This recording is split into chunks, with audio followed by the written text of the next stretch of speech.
to the first Solopreneur session. We have a very special guest, Adrian Wellman. Adrian, welcome to being my guinea pig for these Solopreneur sessions. I can't wait. This is great. How do you feel? I feel excellent. I'm excited. Excellent. This is going to be a very natural conversation despite having several cameras on us. And last week we had a chat about your business. Mm-hmm. Do you want to give a bit of more context to why you're here and also what type of business that you run? Mm-hmm, absolutely. So I have a health and wellness business. I originally started as a gym, training clients in a facility, and then saw the opportunity to go virtual. Like there's so much opportunity to connect with people all around the world. And I came from Canada to Bali because I really saw the opportunity to meet so many great entrepreneurs. The entrepreneur lifestyle here is huge. The atmosphere here, like there's so much great energy. So just like when I first came here, going to BeWork, meeting you, exchanging ideas with great minds, for me that was like a really exciting opportunity. And my line of work has shifted from training people, like doing personal training, strength and conditioning, working with athletes, that was my background previously, to now helping busy professionals, entrepreneurs who feel like they can't take care of their health because they're so busy with their jobs. They don't have enough time. So that's like my passion. Like I really geek out over efficiency and processes, as you saw, like with Notion and using AI to help streamline things. So I'm really passionate about helping people get more productive, manage their time and energy so they can focus on having a foundation of health. Great. Yeah. Before you came to Bali, how long did you run that gym? And how long were you in the health and wellness space before the gym as well? I've been in the health and wellness space for, it's crazy to say, almost 2 decades now. So even when I was in high school, I was making training programs for people. Into university, I became a personal trainer my second year university, became a strength and conditioning coach. So I've been in the industry since 2000 and before 2005, I've been in the industry. And I had my gym for about, right out of another degree in therapy. I did kinesiology for 4 years and then I did athletic therapy. So rehabbing the body for 3 years. This is another study. So I had it from 2012 until 2019. Yep. It's still operating today. Yep. But I decided I wanted to go to do something bigger and be able to reach more people. Yep. So. Okay, so now with your business going virtual, where are you currently sitting with like number of clients and one of the core challenges you're facing? We'll start with number of clients that you're serving. A lot less than I'd like to. Yeah. Right now it's like high ticket, but I want to be able to expand to have more medium, low ticket, so I can expand my reach. I would say I'm approximately I think it's 10 clients right now. Okay, 10. Yep. 10 high ticket? 10 high ticket. Okay, and then medium ticket at the moment? Medium ticket, there's actually less medium ticket. I would say 2 medium ticket. Yeah. And low ticket, there's none. None, okay, great. And one of the challenges we talked about last week was really identifying the core ICP that you want to be targeting. Who do you want to be targeting as part of your business? The core individual, we talked about this a little bit last week. I would love to work with the underdog, the person who's never taken care of their health and really wants to. I know that's going to be a challenge, like we talked about before. But the main individual, someone who's in their 30s to 50s, works a very demanding job, corporate job, or they're an entrepreneur. And they've got a full schedule and like they feel like they're not working 9 to 5. They're working outside of those hours. And they really feel like they're suffocating from those hours and they're not able to maintain it. Right. The chief complaint, the main complaint for everybody has been, all my clients, has been time. They say they're not feeling like themselves anymore. They just like don't take care of their health and they just don't even have the energy for it. But they're motivated. Yeah. They want to. Okay. So what's the challenges with attracting that ICP at the moment? The challenges? I think wearing all the hats inside of my own business and not marketing enough, not putting out the messaging. And then like we talked about last week, having a very focused message, a very clear message. And instead of trying to help everybody, that's my problem. I think a lot of entrepreneurs, right, casting a wide net, wanting to help everybody, like everybody could use a little bit of benefit for their health and like leveling up. So I think it's narrowing down and having a very unique, not even unique, but a very consistent message. And that's why I'm here, today.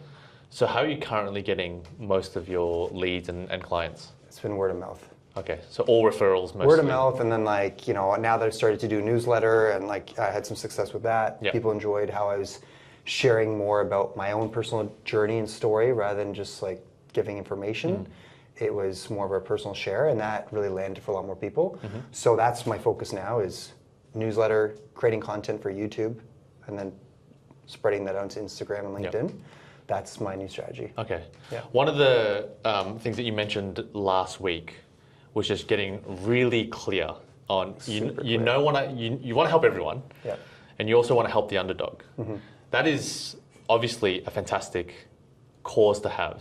It is challenging at this stage of your business to have that as your primary customer base, just given income and also the level of problem awareness that you'll have to overcome before they're ready to purchase from you. In terms of the 10 clients you currently have, who would currently fit into the ideal customer profile, and then who would currently fit in that underdog profile? That's a great question. I would say it's 50-50. Okay. Yeah, it's 50-50. And so, half my clients are, they've already been doing a lot of things and they just need a little more guidance. And that little bit of the strategy for the coaching and the program itself. And then the other half, this is pretty much even right down the middle, it's accountability and support, making sure that they actually show up. And the underdog is the accountability and support, or the underdog is the accountability and support. Okay. So the accountability, the high performer, they are more of the person who I tell them what to do, or like I give them a plan, whether it's this training plan or it's part of their weight loss, and they go and do it. And so they don't need much accountability. Give them strategy, and then when we meet, whether it's bi-weekly or weekly, we review and see what the results are, and we adjust. But it's not accountability for those people. Gotcha. And the way you're servicing these 10 high tickets is through weekly one-on-ones? Right now it's one-on-ones. It's either weekly one-on-one or bi-weekly, depending on how much support they need. Okay, so weekly or bi-weekly one-on-ones. But it is a one-on-one delivery. It is one-on-one Frequency delivery. Could be once a week or once every fortnight. Exactly. Yeah, okay. Yeah. Great. So, okay, let's zoom into the high performers. Yes. What type of results have they been able to get if you're doing weekly or fortnightly and you're doing the planning and strategy? What are some results that you've been able to get for them so far? Well, I'll say some of the one. I'll start with the intangible. In a way, one of these high performers that I recently worked with, going from her not having any time for herself, feeling scattered. She ran a big department in Toronto, in the health sector, and she wasn't taking care of herself. She had no time for herself, she said. And then she developed this routine. We created this ideal day for her where she blocked off her morning, she took care of herself. That for her was her biggest victory. It wasn't about weight loss, it wasn't about feeling stronger, it was about her having her own me time. My business is called Priority Me, like people who feel like they haven't put themselves first. So that was one, like the intangible. The confidence is another piece, the energy. But as far as the results, like one of my clients never really trained before, no exercise. I would still put him in the high performer category because he does the work. He doesn't need the accountability, and really good at what he does. But he went from not really training, not lifting weights, not running or anything, to then taking on running, to now being a marathon runner. Like he runs and he competes more consistently, and he does that annually. Whether it's doing a half marathon or marathon, like he'll run at least a couple each year.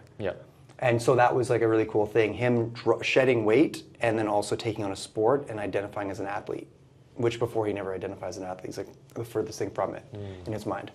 Okay, so you've got identity change. I'm just going to call that second result. Identity, I'm going to call them John, just for the sake of. So for John, there was a big identity shift. from seeing himself not even as a runner to now seeing himself as an athlete, which is a big identity shift. How long did that take, roughly, working with John? That took, as far as when he started running, let's call it 6 to 12 months. Okay, so 6 to 12 months. And then the first client that you mentioned results, I'm going to call her Sarah. Okay. Or do you want to give her a name? I'll let you Sarah know. works. Sarah works? Okay. Yeah, Sarah works. So with Sarah, she's gone, you mentioned that it was intangible. Yeah, as far as, you wouldn't be able to measure it on a scale or anything like that, but you could measure it as far as her schedule if we looked at her schedule. Yeah. How do you think, you said she was a manager of a big government department or a big department? No, in healthcare. Healthcare, okay. Yeah. So she's very high up in her career. Hospital setting. Would you say like executive level? Director level? Director level. Okay. So with her having more time for herself, better energy, more confidence, as you mentioned, how would that impact her job? Oh, I think in how she shows up and managing the stress. And this was during COVID too.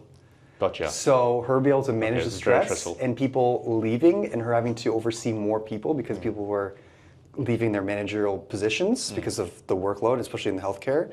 Being able to handle that, I think, was huge. And life satisfaction, like family life as well. So that was a big one as well, as someone who has a family, being able to manage things at home. It's one thing having to like have a career and people to manage it at work, but then at home too. Yeah. I think that gave her the terra firma, gave her like the solid ground to manage everything. Oh, just throwing some Latin there. Oh yeah. Okay. Okay, so you got Sarah, who's got, through your high ticket coaching, whether they're meeting weekly or fortnightly, doesn't really matter, but it's through one-on-ones, you've been able to get broadly 2 big results for these customers, which is, one is an identity shift for John, and that took 6 to 12 months, going from not even seeing himself as a runner to now seeing himself as a high performance athlete. Yeah. And now with Sarah, also being able to see performance not just in her job, but also in all areas of life. Has a partner, has a mother, you mentioned, as a mother, potentially as a caregiver herself with older parents, potentially. So these are the results that you've gotten through the high performers in your high ticket, through just planning and strategy. Is there anything we're missing? Is there any other big category of results that you've gotten? What came along with this was weight loss, which a lot of my clients do want weight loss to lean out. I would say like this is more a medium ticket item as far as like the things that are going to help with longevity, like bone density, long-term health, joint health, and everything like that. We've seen direct results with one of my clients who had to go through chemo and cancer treatment to then seeing our oncologist, and the oncologist being like, wow, like your bone density is great, all these markers are great. So a lot of the, I would say, less superficial markers, but like deep health, blood work, bone density, all that kind of stuff, seeing those results with one of my like medium ticket clients. Okay, so this one is, what would you call that type of result? I would say it's tricky to put a name on it. The longevity? I was thinking longevity. It's just it's so widely used, but longevity. Yeah. For our purposes, we know what it means. So longevity. Okay. Any other results, before we go to the medium ticket, any other results that you're getting from the high performers in the high ticket? Or largely, are these what we're seeing? Obviously, weight loss is part of that as well. So performance at work, identity shift. I would say for the high performers, I think productivity has increased as far as how much they think they can take on. Yep. Again, I think that comes down to like they've got the energy and the health to take on more. And they can manage stress better. Because I think the exercise they were doing, the morning treadmill sessions that Sarah was doing, and then the runs that my other client was doing, and the weight training sessions, gave them that ability to manage the daily stress, right? Increase their capacity for stress management and then taking on more. Okay, great. So we're going productivity, performance, identity change. Yeah. I think these are all largely we've covered. I would say so, yeah. Going to the underdog, so the UD here, with the accountability and support that you're offering, what type of results have you gotten for them? And if you can think of a name, I'll let you name. Um, Go over here. The accountability and support, it varies widely for the underdog. I think one of the things that I'll see as something that's a bit more consistent across the different clients is that confidence that once they've taken on, they've been more consistent for their showing up for their workouts and their exercise, their nutrition, having the confidence, knowing that they could take that in other areas of their life. So I think that's a spillover. Yeah. I think from some of the accountability and support is people who saw themselves as like a yo-yoer starting and stopping. They now see, okay, well I can take care of this. Like I'm consistent in my health. Now maybe I can be more consistent in other areas. There's just like this confidence that will spill over in other areas of their life. And they know how to develop habits. Okay. So I think that's one thing, but like the common theme with all my clients I would say is they're getting stronger, they're losing weight, they're able to manage stress and perform better in work. But I would say very similar overall. Yeah. Yeah. Okay. So what are the challenges that you're currently having with the high tickets, not accounting for the medium ticket right now, with the high tickets, with the 10 you've got split across the high performers and the underdogs? What are some of the challenges you're having with with either attracting more clients in this segment and or retaining clients? Yeah, okay. Retention hasn't really been an issue because there's the high touch points and the relationship building. It's just the getting new clients. I would say because I focus so much on right now working in the business and fine tuning my processes and systems. I'm a systems guy. I love it. That I don't spend that much time in the outreach and communication and putting content out there, putting information out there to attract clients. So I think it's, and what we talked about before too, is I need to get super clear and dialed in on who my target demographic is, my ICP. And even though I think I know, I don't think that's coming through in what I'm putting out, my content and things like that. Right. Just as an observation, when I got you to describe the two different results that you got for your high performers and the underdogs, what do you think I noticed? There was a delay in me even just like sharing some of the results, like not having it like front of mind for me. I think I need to be really clear on that so that I know who I'm reaching out to. Like these are the results that I want to get for people. And we talked about this last week. I don't know if you're alluding to this, but I know it's easy for me to lead with the features of my business versus like the real benefits and results and the storytelling of the experience clients have, like storytelling. And I know that's something you're really good at, is the storytelling of the results that people are seeing from the work that you do. That's one component, which we will get to that. Okay. But even when you're describing the results that you got, when you describe the high performers, you had a big smile on your face. And you were genuinely excited to tell me about John. You were genuinely excited to tell me about Sarah. Yeah. You gave me a story for each of them. Okay. You said John didn't see himself as an athlete, didn't even see himself as a runner. Now he sees himself as this marathon runner, yearly marathon runner. Yes. Same with Sarah, government department or some sort of department, health department, as a director. She didn't have any time for herself. That was impacting other parts of her life, and then you saw the transformation. Yeah. And then you also talked about productivity. So you could tell me a very clear story, and you were genuinely excited to tell me about it. When you were talking about this high performer group, the planning and strategy and the results that you were able to get, you immediately started a story. Sure. Yes. Unprompted. Yeah, no, I've seen that. Yeah. When you told me about the underdog, not that you weren't excited, but you just went to, they feel a sense of confidence, which is a totally different energy that you're giving to those types of clients. Yeah. Even with the mid-ticket, you just talked about biomarkers, longevity. There was no story really behind it. Where there was a very clear story, unprompted, that you could tell me. Yeah, great observation. Yeah. So if we were to narrow in on the Johns and Sarahs in your world, how did you get this John into your life? Like, how did he find you and Priority Me? The John was actually through my previous business, and he's been working with me for years now. So that was through the brick and mortar. Sarah, how did Sarah come to me? Before Sarah, is John's a entrepreneur?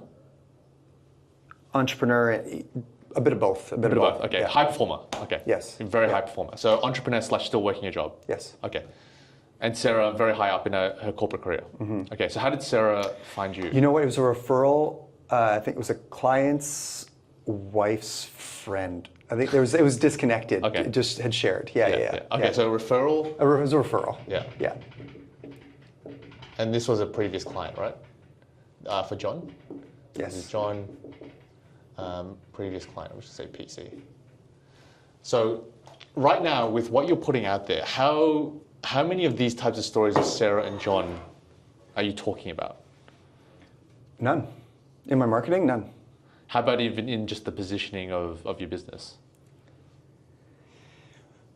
Very rarely, I'm seeing an opportunity to focus more on focusing on the Sarah story, not feeling like herself, not prioritizing herself, prioritizing everything and everyone but herself, which is a common thing I'm seeing, especially with females, especially if they're a mother, or that maternal instinct, to, like I'm seeing that to then saying, well, if you're really looking to start to have that time for yourself, like marketing that angle of it, the whole #PriorityMe piece, putting yourself first. Yep. You know, put the oxygen mask on yourself first is like something I don't really talk about enough. Yeah. So describe Sarah more. She's a mother? Mother. What age bracket is she in? Late 40s, early 50s. Okay. Oopsies. Yep. Had some, I vaguely, or this is a client from a couple of years back actually. She had a health, like a fitness background before. Like she was active before. She was active in her younger years, but she hadn't done any of that for a long time, since having the family and everything like that. And again, a very demanding job in the healthcare field, managing a department. So she's also got a leadership role. Leadership role, yes. So it sounds like in almost every facet of Sarah's life, she's a leader. Yeah. Mother, family, job, potentially also now with her own parents. Do you know if she was caring for parents at all? I can't recall, actually. Okay. No, but there's a lot of having to support a lot of people at work and at home, like in Yeah. her immediate family. Yeah. So she's almost in the sense of she is the carer for everyone else. Yes. And who cares for the carer at the moment for Sarah? Who cares for the carer? At that time, nobody was Yeah. caring for her. Well, now it's you. Well, now The position until is you. Yeah. Yeah. Okay. How about John? Describe John to me. So even then, pause right here. We got this on camera. As I'm talking about Sarah and John, a big smile comes across your face. Yeah, John's just been like a great a great client. Like I've been working with him for many years and seen through so many different transitions through work and everything. Yeah. So I just don't even know where to start with John. Does he have kids? No. No kids? Okay. Age bracket? Late 30s. Okay, so late 30s. No kids. Entrepreneurial, ran he was doing like tourism, running, going to different places around the world and being like a tour guide. That was part of his business. Also teaching languages to people as well, like really smart, knows a few different languages. Yep. Also working a corporate style job. So entrepreneurial plus working another job. Okay. And he's gone through the transition to now like being engaged, from being single to then now being engaged. Right. So relationship, like a lot on his plate as far as relationships. Yep. And yeah, just someone who never really, when I first started working with him, didn't really have any experience with health, nutrition, didn't really play sports growing up. Yeah. Okay. What do you see about the similarities between John and Sarah? I would say they're both like just extremely high work ethic as far as like taking on a lot, as far as their entrepreneurial spirit and then their jobs. I do see a difference though, as far as Sarah being being the mother and overseeing a lot of people to John being a little more like freelance and not having as many people to lead. So there's a difference there. Of course. I'm seeing more of a difference than a similarity there, but Yep. maybe there's something you're seeing that I'm not seeing yet. Well, who would you rather serve if you had to fill up your roster of just one type? If I had to just put this type of scenario in your mind, if you had to fill up 5 spots, would you rather more Sarahs or more Johns in this case? Obviously, the Sarahs don't all have to be female, but I'm just saying the John type or the Sarah type. That's a great question because I've really enjoyed working with both of them because they're both, what I'm seeing is people that are coachable. People that are curious and coachable, I really love working with. And both of them are both of those. I would have to say more of the John in the sense that they're more entrepreneurs and I can relate to them more. And they don't have as much of maybe a 9 to 5 set schedule, and that's what my life has been like. So I can help them navigate structuring their days. So obviously, like I've had a great experience working with Sarah, but the John was somebody that I've been able to go on this great journey with, go from non-athlete to athlete, running marathons, to being a high performer. So, John. Okay. So one of the similarities that I do see between John and Sarah is that it seems like they excel in every other domain in their life, but health. Yeah. Would that be, accurate, a fair accurate description? They excel in their careers, sometimes entrepreneurship. They also excel in their relationships, at the neglect or sometimes at the ignorance of how that's impacting their health. Absolutely. Okay. Accurate, yeah. Great. So with John, how can you get more Johns into your world? How can I get more Johns? I would say, from what I've learned from you is speaking more to the experience that John's having. And where's John hanging out? LinkedIn is one place he's hanging out. Less so on Instagram. Like anyway, so through social media, making sure I'm places where John is going to be spending his time. Yeah. Yeah. So how would John, as we went to our conversation last week, how would he experience his problem? How would he experience his problem? Well, tell me his problem first. Just tell me what the problem was, and then we can go into the experience. It's been a journey. Do you want to get some water? Some water. Cheers. It's been a journey with John because we've gone through different chapters and seasons, right? So tell me right at the start with John. Right at the start with John, John wanted to get in good shape. Like everybody usually comes with some vague goals. Get in great shape, lose body fat, like lean out was the main goal. So it's an aesthetic look. Aesthetic. Yeah. So there is a bit of vanity. A main thing. Aesthetic. Okay. You're giving me So what comes to mind is just like a lot of my clients have started with the vanity aesthetics, and now they've actually transitioned to the longevity and like thinking long term, joint health, all that kind of stuff, flexibility. So yes, but back to aesthetic. There's an aesthetic vanity component to their motivation, which is fine.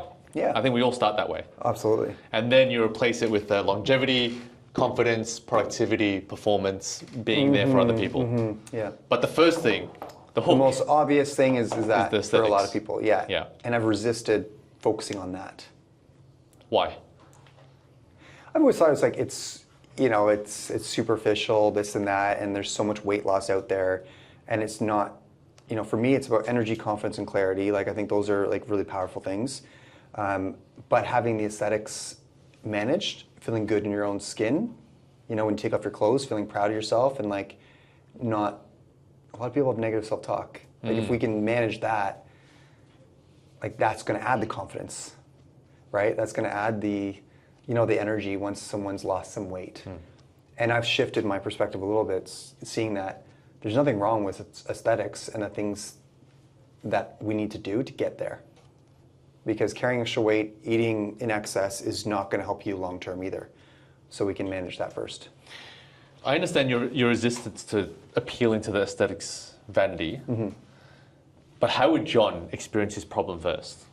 Like, walk me through an early conversation, if you can remember, with John. Yeah, this is oh my gosh. Which is going I wanna years say now. 5 years ago. Yeah. Like, so I would say one of the goals of John was to have a photo shoot for himself. Yeah. Where he we even had a date for him to have a photographer. Yeah. That was the whole concept at the start, so that he could have a photo shoot and look lean and cut and be proud of his body. So it was that, like, I want to lose weight, I want to gain muscle. How long was that duration for the photo shoot?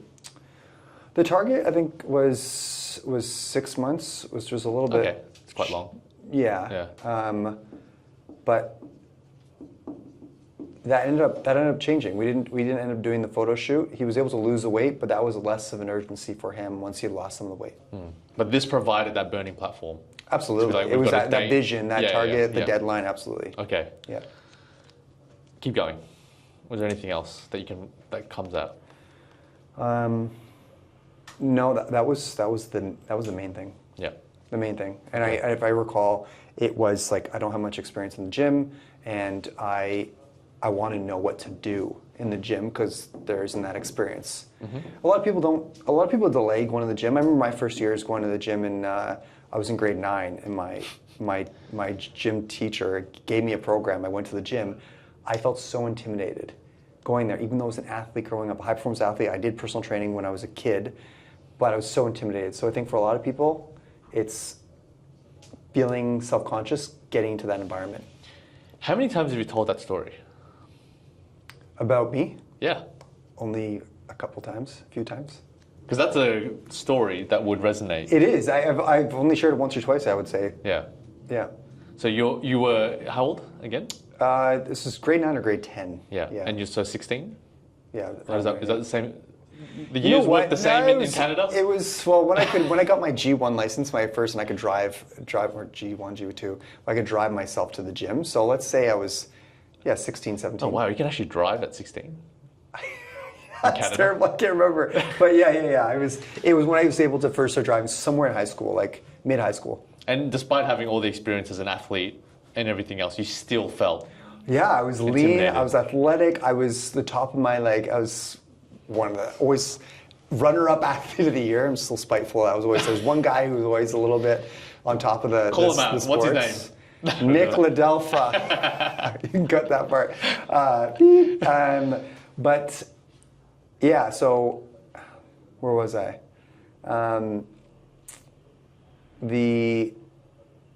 When I got my training program, it at least gave me something to follow when I went to the gym. Because I remember looking around and be like, there's all these big guys, all these fit individuals. They all look like they're knowing what they all know what they're doing when they're going to the gym. But when I had my program from my gym teacher, at least I could go to the squat rack. I knew what I had to do there. I knew to do what I had to do there. And then it took me about a month or two of going where I felt way more comfortable in that environment. And I could only imagine people that are self-conscious about how they look and feel like they don't fit in physically, and they're not athletic, or they didn't play sports or do any of that growing up, and they don't have experience with the exercises, and they don't know what to do. So that's a big deterrent for a lot of people. People, I think that's, I don't know if I'm going on a tangent here, but I feel like there's too much generic health advice out there. Doctors, GPs will say, you need to, you should get a gym membership. You go to the gym, or they do some cardio, do some strength training, clean up your diet, eat healthier, eat more whole foods. But people are still, they don't know where to start. And it's so vague. Yeah, That's it. It's so vague. And it's just like, it's so basic to them. And it's just like, tell me something I don't already know. Yeah. But it doesn't address the major blocks for people. So with what we have here on John, real name aside, this is now your customer avatar, John. It could be John or Joanna, right? Yeah. So with John and Joanna, what can you tell me about their story from what we've got so far? What can I tell you about the story? Yeah.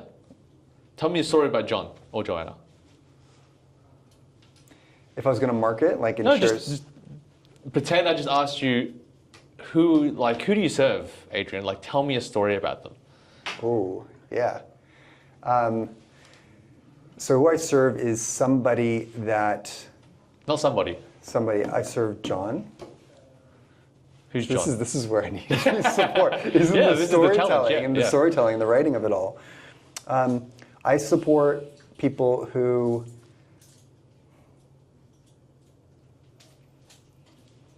they lack direction and the confidence to get started. They want something, I don't know if this is too vague, you can kind of guide me here, but they want to achieve, again, you have to coach me a little bit here as far as like how specific to get with it. Well, Because I think what I'm trying to do, even in this example, is still make sure I'm capturing like a wider group of people. Yeah. What it sounds like is that you help people, you help the Johns and Joannas who have achieved many things, success in many different areas in their life, in many different domains. Career, it could be their business, could be their relationships, could be schooling, it could even be athletic endeavors. But they've come to an age now where they feel like they're aging. They can see the visible signs of aging in their body, in their energy, and they're wanting to reclaim their health. And this is the story of John. You know, he didn't really go to the gym before, hadn't maybe exercised properly in one, maybe even several decades, in his late 30s, has all this success in many domains, but the one thing he hasn't been able to crack is his health. Yeah, it's a great, exactly what you said. That captures it really well. Yeah. So he's And got the money. I like what you say, like what resonates with me is like the domain of health. Like success in all these other domains, but the domain of health is something that hasn't been tapped into yet or has been left aside, put on the back burner, not even on the stove. Correct. Yeah. Which is very different to the underdog archetype. The underdog archetype could have been maybe John or yourself, maybe 5 to 10 years ago, if that makes sense. Yeah. So this could be John before he even knew he had a problem, or that he knew that he wanted to achieve in the health domain, Yes. and was just kind of concerned with his health. Yeah. It's just kind of contemplating it, pre-contemplating it, but not ready, not eager, not ready to make a change. Yeah. Yeah. One of the reasons why I wanted for you to tell that story is because for John, who's achieved a lot, for John and Joanna, who's achieved a lot in their careers, in their entrepreneurial endeavors, in their relationships, how much would they then pay to actually have their health, reclaim their health, or have success in the health domain? Yeah, I think when we look at the big picture, they would pay a lot more. Rather than it being a fitness program, when we look at what it can open up and unlock, they'd pay a lot more. Because right now for John and Joanna, their future success in entrepreneurship or business or their relationships is now being bottlenecked by their health. I'd agree, yeah. Right? They can't go further in other things because they lack energy, they feel like shit all the time, they can't manage their stress properly. Yeah, it's trying to keep the head above water with regards to like everything on their plate. Yeah. So they're at this point in their life where their health can't be neglected because now it's really impacting in the domains they really care about. Yes. Which is very different. Different stage of awareness and different severity of the value that they would see in your service. Absolutely. For the underdog at this point in time. Yeah. Yeah. Yeah, because they can see all that value that's there. Underdog maybe less so. Yeah.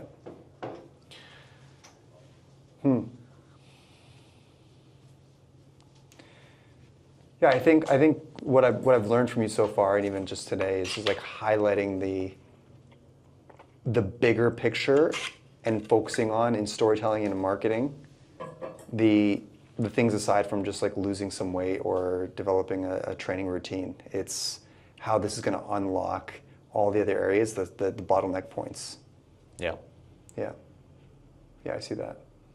So I really want to drill in now to this component, or these two components. So where John and Joanna hang out, and how they would experience their problem. Okay. So going back to the aesthetics vanity point, how did John describe what he wanted to do to you? This is going a little bit back. Can we add in a third person here? Yeah. Someone more recent. Yeah. So, and this is a real high performer as well. Let's call them Larry. Yep. Okay. So this is Larry. Larry. Give us more space here. Yeah, this is better, having someone who's just like this is one of my newer clients. Yeah. So how did Larry come and describe his situation? He, I'm trying to go into this without sharing too much personal information. Well, Larry's a fake name, right? Yes, yeah, Okay. Absolutely. Should I put their last name too? So yeah, Larry's at a pivotal point in his life, about to have a child, right? Him and his wife are expecting. A ton of success in his career. Yeah. An absolute ton of success. And like great in the realm of like in the business of sales. And he had seen something, a newsletter that I published, talking about health and like prioritizing yourself. And it was at the end of the year, so before this year just started. And he's already at this point of like, what do I need to do next year? What do I need to do differently? And it was, I want to have the energy, I want to have the health to enjoy time with my future, my kid, my child that I'm expecting. And he just knew that things, I think some of the language he was using was like things were starting to slide or things were starting to slip when it came to his health. Because he's a very active individual. Gotcha. Previously, like working out in the gym, like a lot of experience in the gym, a lot of experience getting on his road bike and cycling. Yeah. But things were starting to slip, especially because of travel for work, traveling all over North America. So there was a lot going on there and just didn't have the time for himself. Gotcha. And the stress was starting to creep up as well. So very similar. Very similar, yeah. Very similar to the Johns, and he kind of fits that same archetype. Absolutely. Successful career in a part where he's noticing. So starting to slip, is it he woke up and looked at the mirror and saw some, like a muffin top forming? No, he didn't describe anything like that, but I think it was just the timing of it all. He was just feeling the stress, and I think it was reflecting at that time of year when everybody kind of usually reflects around New Year's, and just saying, wow. There wasn't one thing that he mentioned, but it's like, wow, I need to do something with my health because of the gradual decline in how he was feeling. Body composition as far as gaining fat. Gotcha. Yeah. With John, and when he started running, was he already engaged or getting into a serious relationship? No. He was a single guy? Pretty far from it, from what I recall. Okay. Yeah. So was that recently? His engagement? Yeah. Was he engaged? He's engaged, right? You said he's engaged right now, yeah. So when did he get engaged? I want to say 6 months ago. Okay. Have you seen any difference in his application or work with you? Yeah, I don't know if it's related to the engagement. Are you? A little bit. I would say a little bit. It's more of a maintaining where he's at right now. Okay. Less about pushing, less about competing in his sport right now and running.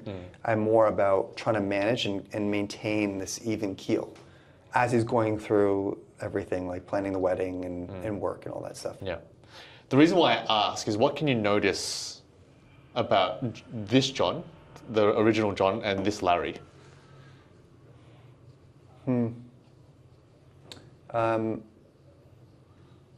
As well, for both of them, as they've got more responsibilities, like a partner and a child on the way, there's just more external demands, and it's harder to make time for themselves. Yeah. Transitions. Transitions, absolutely. Yeah, big transitions, life transitions. Yeah. There is one word I'm looking for.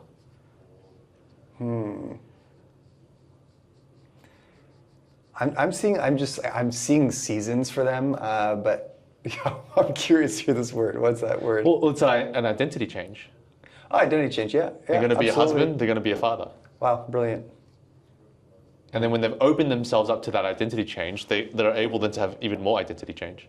Yes. Which is athlete, maintaining himself as an athlete, and wanting to, I don't know what identity change Larry would have, but almost being, I would say, the word that comes to me is some sort of provider, because he now has a child to think about, and he's in a sales role. So it's that performance, as we go back to this part, there is an identity shift in Larry and also in John that is then necessitating an even broader identity shift in their relationship to health. I see that. And I also see, like, when you talked about Sarah as a leader, I'm also seeing leadership here too, as far as making sure that they're healthy and able to be like a rock for their family. Yeah. So if we were to zoom out again, and I asked you, Adrian, who do you help? As just a one sentence, how would you express that to me now? Doesn't have to be, it can be as clunky as you want, but what comes to your mind now? I support, or I help. I get tongue-tied when I do this, but like I help leaders who are going through a life transition, and they know they need to take care of their health in order to sustain or to level up in other areas of their life that are important to them, whether it's their career or their family, their partner. But they're at a point where they know they need to focus on themselves in order to be able to provide for others and support other people around them, and to be happy, be happy, and to be like to feel confident in themselves. Yeah. How does that feel? It's very different to what you started. It's just getting started. It's just getting things going. Because I still have that challenge of I want to make sure that it resonates with a lot of people and doesn't exclude people. But I think what we've hit on is just like some of these things are universal, but they're also specific as far as they're a leader, they're going through a life transition of sorts, and I could name A, B, and C, like examples of those transitions, so people can start to identify that's me. I can feel that. I'm going through a bit of transition right now. Yeah. I'm getting married, I'm engaged, I'm having a child, I'm changing jobs, I'm looking for a job, all those kinds of things. And they know they just need something else. Yep. And that something is their health. Yes. Which brings me on to transitions. Is that what that says? Have I spelt that correctly? No, that sounds, it's just your R's. Terrible. Your R's. And or triggers. Transitions, triggers, okay, yeah. So if we went over this exercise last week, but if I were to say to you, I've just moved in to a new apartment or a new office space, and I need furniture, what do you think of? IKEA. And if I were to say, it's 3 a.m. in the morning, I've just come from a party, I'm hungry, I need to have something that I know is good quality. Good quality. Maybe not good quality, as in something you're going to enjoy. That I will enjoy. Yeah. Not good quality as in healthy, but good quality enough for 3 a.m. It's reliable wherever you are. You know you can get something that's going to be consistent. What do you think of? McDonald's for sure. Correct. Yeah. Exactly. See, that's what you think of, right? Yeah, immediately. Yeah. So we talked about why transitions and triggers are so important. So when someone, if Larry, John, Joanna, even Sarah more or less says, I'm about to have a child, I'm about to get married, I'm about to find a new job, I'm about to change careers, I'm about to take on this leadership role, who do you want them to think of? Me? Yeah. That's when you want to get them. Yeah. Exactly at that transition. That identity transition, specifically in your case, buying McDonald's won't necessarily give you an identity transition, but yours would. Yeah, okay. Right? Yeah. So talking about the content is for you to go away and think about all your conversations. I know you've got this excellent dashboard in Notions to identify the transition and triggers that people are mentioning to you, to why they're coming to you. And that is going to be the most powerful asset in terms of your content that you can build. I love that. Which is a list of transitions. And I've never considered it that way. Yeah. That's great. I mean, I think another one, a big one, potentially, would also be divorce. Getting married, but also divorce could be another one. After a breakup. Yeah. A breakup or divorce. Yeah. Anything like that. Because I know that's been some of the times where I know a lot of, at least friends of mine and myself, if you're out of a relationship, you're looking to be in a relationship, you know that you just want to feel great in your own body, you want to feel confident, and it's a new beginning, it's a fresh start. Yeah, so that's huge. Yeah. So it's really identifying the transitions / triggers. They can be the same, but they also can be different. So some of them can be transitions, others can be triggers, which is I look in the mirror and I don't look like what I was 3 years ago. Yeah. I look in the mirror and I see a few more grey hairs than usual. Yeah. I'm afraid to step on the scale. I'm sometimes worried that my partner will wake up and not love me anymore. Yeah. Right? That's triggers. That's not necessarily a transition. I'm afraid to get invited and go on the beach, like have to go to the beach or a pool party and take off my shirt. Yeah, that's a trigger. Yeah. Right? So you want to be able to identify exactly at this moment when that happens. In my world, because I'm targeting solopreneurs specifically, it's usually burnout, job loss, redundancy, or just wanting more fun, freedom, flexibility. That's generally the 4 biggest triggers. Yeah. Especially with AI, I'm sure. Correct, in my world, right? Yeah. There's thousands of layoffs happening every week. Yes. Those are my triggers, and also correlated transition, right? Employment to unemployed, full-time 9-to-5 worker to full-time solopreneurship. That's a big identity change. It is. Huge. At that point in time, it's a lot easier to sell someone on the new identity change. Yeah. And for them to take action. And partly it's like because they're in this space of change, and it's like breaking the monotony of their day-to-day, their regular lifestyle, to now something's got to change, and being open to maybe getting support. Yeah, exactly. Yeah, I see that. So you know where John, Joanna, and Larry, I'm going to say Larry's part of John, right? This is very similar to kind of what we talked about. So the Johns here, you know they're on LinkedIn. So then the next question to you is, how much content are you creating on LinkedIn? 0. And you know that there's I've got a lot in the pipeline. Well, there you go. I maybe just need a video editor. Yeah. A couple of video editors over here. And you know they've got an aesthetics vanity component to why they come to you. And obviously you place that later on with the other things, but that's what you know their primary motivations are. Rule number 1 in entrepreneurship and even coaching is you have to meet your clients where they are. Yeah. So if that's on their mind, that's where you got to meet them. That's where I meet them, yeah. And then you obviously change them in other ways. Yeah, as much as, like mindset's an important component, but I know I'm not going to lead with, we got to work on your mindset. Like that's not where people want to start, like with a lot of this stuff. Yeah, you got to meet them where they are. Yeah. Where they're at. And then it's really around, okay, you know these 2 things, and then what are their transition and triggers? To get more of these people in your world. Yeah, like I would say, like the things that you mentioned, as far as changing job positions. Maybe it is like being laid off, relationship change.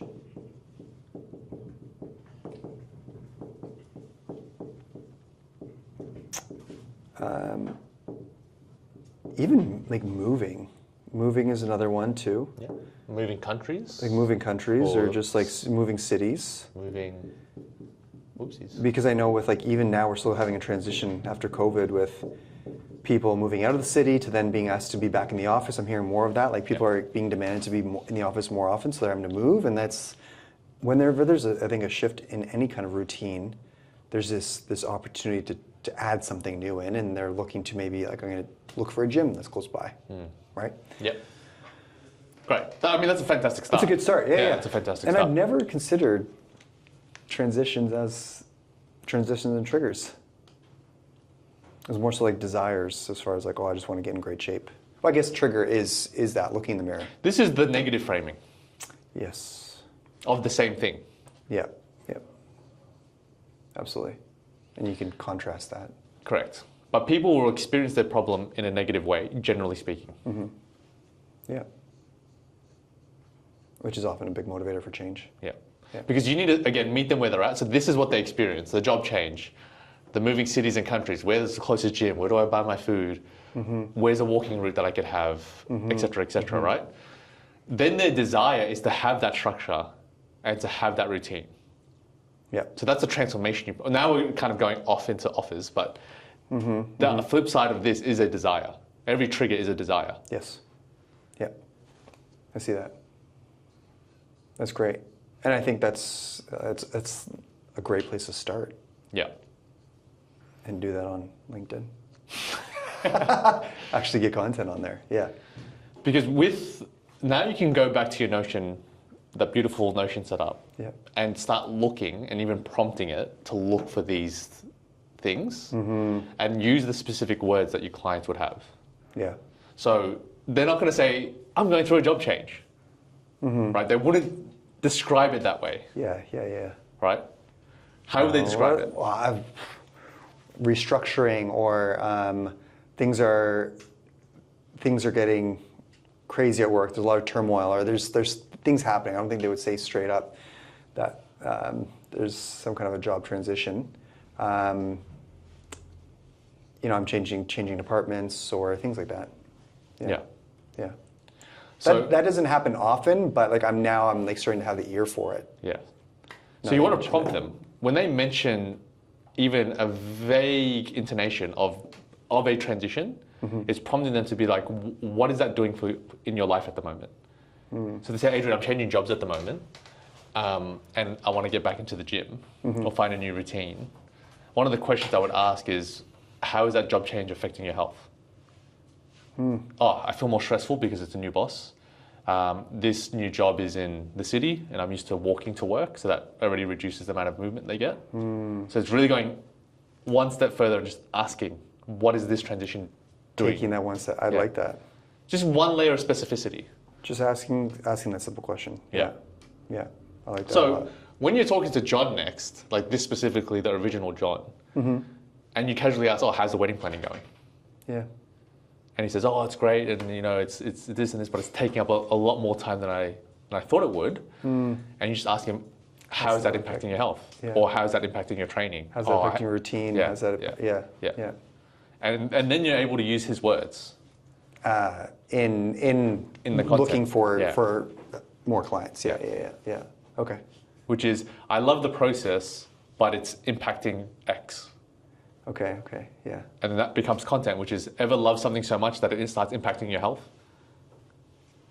That's a trigger. It's like, oh shit, that's John, right? That will get more Johns into my world. And that makes it way easier when I'm using the words of other people instead of trying to think about coming up with my own phrases, right? Using other people's words verbatim.